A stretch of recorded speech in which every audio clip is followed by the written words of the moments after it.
Good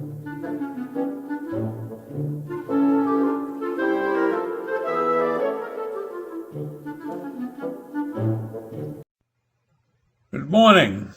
It's Monday, August 10th, and this morning I'm hoping that our cyber experts are on the job. Over the weekend, I saw many articles that indicated that China and Russia are very interested in our presidential elections. Now, China favors Biden, and who can blame them? Because Trump has been very difficult to deal with as far as China's concerned. And Russia favors Trump, and you all know why that is. So here we are on the brink of an election, and we have two major powers very, very interested in the results. And they could throw Iran into the mix because they want to get rid of the U.S. democracy. So they think that if they can get a weak president in there, it'll help them. Now, Bill Evanina, a former FBI agent who was heading the Office of Election Security for the National Intelligence Agency, has come forward with new information about what our U.S. cyber warriors have uncovered with respect to other nations attacking our elections. Evanina said that once again the Russians are using cyber warfare to attack Trump's opponents so that Trump would win the election. They're doing the same thing they did in 2016. That's an unusual statement coming from a man that was appointed by Trump, given the fact that Trump denies getting any help in 2016 from Russia. You know, that was a hoax. Though there's no doubt in my mind that these two powers are going to effectively try to disrupt the election. Trump will be favored by Russia, and Biden will be favored by China.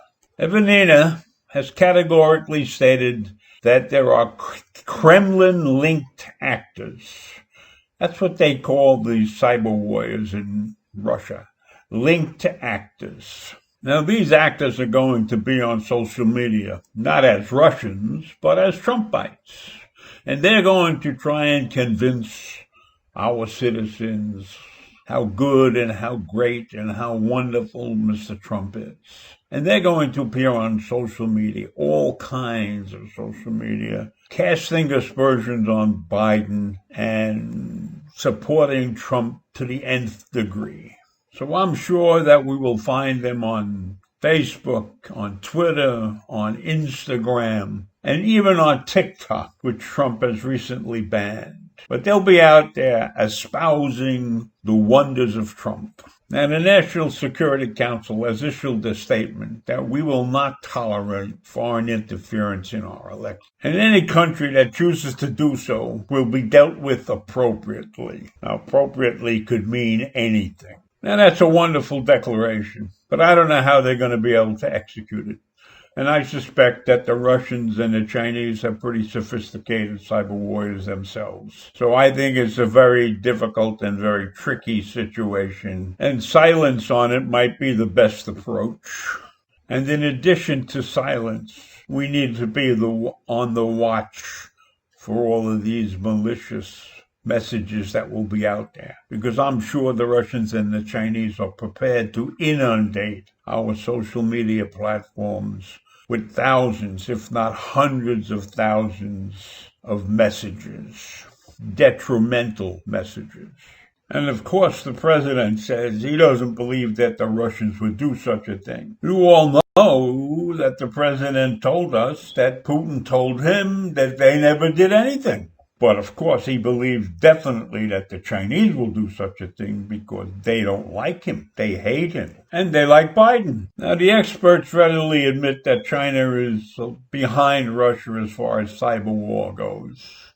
But we all know that the Chinese are quick learners and they will learn fast. And they are not to be sold short in this entire situation. That would be a major mistake, a major miscalculation. But the president chooses to sell them short because they're going for Biden. And so he wants to discount them altogether.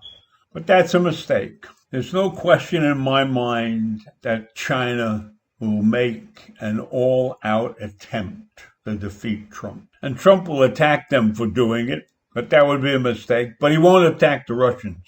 Never attack the Russians. In my techie mind, there's no question that foreign governments will use cyber warfare to compromise our elections in some way, shape, or form. I don't really think they will get any physical activity. They will not be able to tamper with the election software as it stands. But in the social media arena, they're going to raise hell. All of these cyber invasions will be aimed to benefit the invaders and not us. So I should caution everybody not to believe everything they see and hear and read, and to think about what's been said, and take everything with a grain of salt, and use your heads. Don't get so entangled that you can't think straight. Let me say once again that the physical software that operates our election systems are not likely to be compromised. It's the minds of the people that they're after. Meanwhile, back at home, we have a major problem.